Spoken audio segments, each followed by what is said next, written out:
আসলে এটা সত্যি কথা। গরুর মাংসের চেয়ে গরুর জিহ্বা, বট, কলিজা, মগজ এগুলোই খেতে মজা বেশি। তো আজকে গরুর মাংস আনার সাথে সাথে দেখলাম বাজার থেকে জিহ্বাও কিনে নিয়ে আসলো। তো নিয়ে আসার সাথে সাথে আগে তো আমরা দেখতাম গ্রামের বাড়িতে এগুলোকে চুলায় পুড়িয়ে তারপর পরিষ্কার করা হতো, কিন্তু এখানে গ্যাসের চুলায় কীভাবে কী করব কিছু বুঝতে না পেরে আমি একটা পাতিলে পানি নিয়ে ওটাতে এটা সিদ্ধ করে নিলাম। সিদ্ধ করার পর দেখতেছি ছুরি দিয়ে আলতো আলতোভাবে উপরের ময়লাগুলো সবগুলো উঠে যাচ্ছে। তো ভালোই হলো, বেশি কষ্ট হয় নাই। তো ভালোভাবে সব কিছু পরিষ্কার করে হালকা একটু আশপাশের লোমও ছিল ওগুলো ভালোভাবে পরিষ্কার করে নিলাম।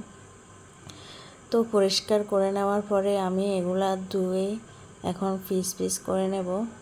তো ছোট ছোট টুকরা করে পিস করার পর এই তো রান্নার জন্য উপযোগী হয়ে গেল। আমি খুব সহজে জিহ্বাটা পরিষ্কার করে ফেললাম। তো সামনে তো কোরবান আসতেছে, আমাদের এগুলোর জন্য অগ্রিম প্রস্তুতি নিয়ে রাখতে হবে। তো টাটা, আল্লাহ হাফেজ।